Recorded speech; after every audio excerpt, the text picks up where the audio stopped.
Thank you for joining me today. It's Brian Gubernick, and welcome to the No Days Off podcast, where we believe that every single day brings a new opportunity to get better. Today, I want to talk about why people quit.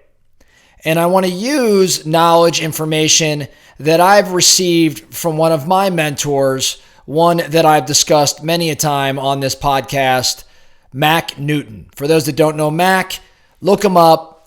He has talked at my Metrics Masterminds events. He's participated in Built How, another big event that my partners run. And he's just a very special individual.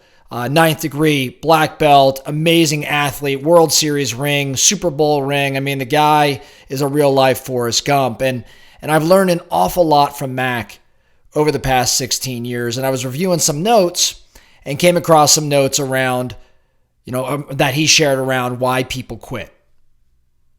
Mac's written around this subject quite a bit because he feels strongly, very strongly as a matter of fact, about the lasting negative effects that quitting has on the lives of those that quit.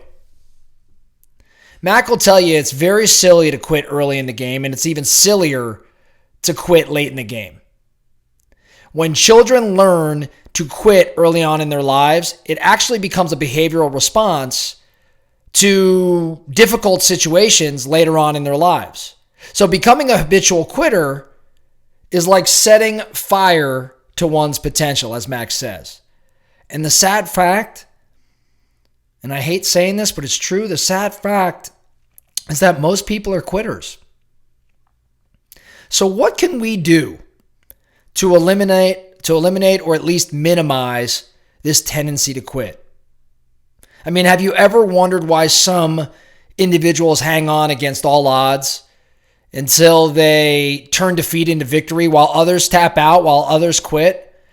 And some people quit. Sometimes it's in plain sight of the finish line.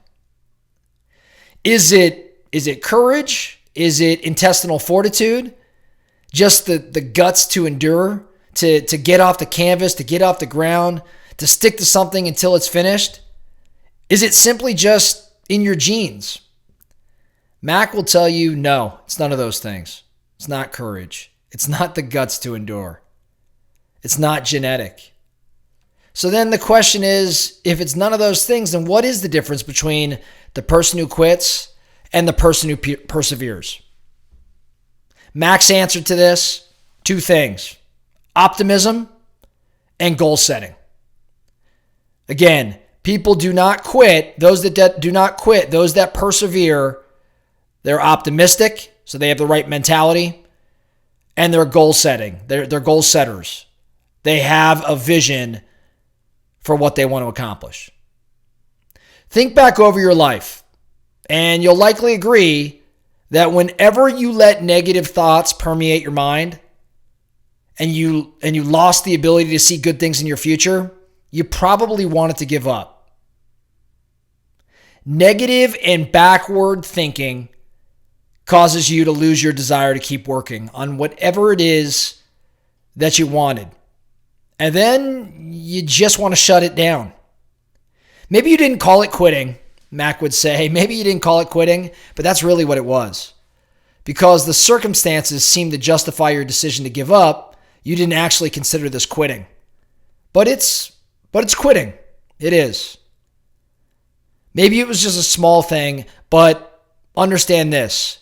The better you get at quitting on small things, soon you're quitting on big things, like your career, like your marriage, like the dreams that you cast for yourself. And the results of quitting on these matters can have a disastrous impact on your life. So no matter what, we've got to find ways to keep the flames of optimism burning brightly in our soul. And we've got to develop the habit of setting meaningful goals in a balanced fashion in your life that will keep your mental focus future-oriented. Again, the key to perseverance is mindset in optimism, One of Mac's favorite phrases, attitude is everything. A positive attitude, an optimistic view on the future allows you to persevere and avoid quitting. And goal setting, understanding what you want to achieve, believing in those goals, being passionate about that achievement. These two things, if you in fact possess them, will decrease the likelihood of you tapping out a substantial amount, if not eliminate it altogether. So the focusing question for you, or maybe a couple focusing questions. Where have you quit before? Where in your life, in business and health and relationships, whatever it may be, where have you quit and maybe justified that behavior to feel a bit better? I know I've done this. I mean, I'm just as guilty. Where have you quit and why do you think that happened? Was it your mindset? Was it a pessimistic view? Was it lack of a clear objective, goals? Odds are it was. Knowing that, what could you have done differently? How could you have taken different steps so that you persevered and potentially made it to the finish line and beyond? Follow-up question, what are you looking at right now? What are you experiencing right now where you're actually contemplating? Maybe you're contemplating tapping out. And if you checked your mental attitude, are you optimistic or are you less than optimistic? And if you check your goals, do you have a vision for the future that you're passionate about or are they lacking? Is there a disconnect there? And is that potentially why you're considering not finishing this thing out? Just something to contemplate. I think most of us, we do not want to quit. But there's a system. There are models to avoiding the desire to tap out. And I encourage everybody today, in the spirit of the No Days Off movement, to dig a little deeper, reflect a bit more, and take some action steps around avoiding quitting so that we can bust through that finish line and achieve our goals and do so in a rather optimistic manner. That's all we have for you today, the No Days Off podcast. Thank you so much for listening. And remember, every single day brings a new opportunity to get better. So let's get after it.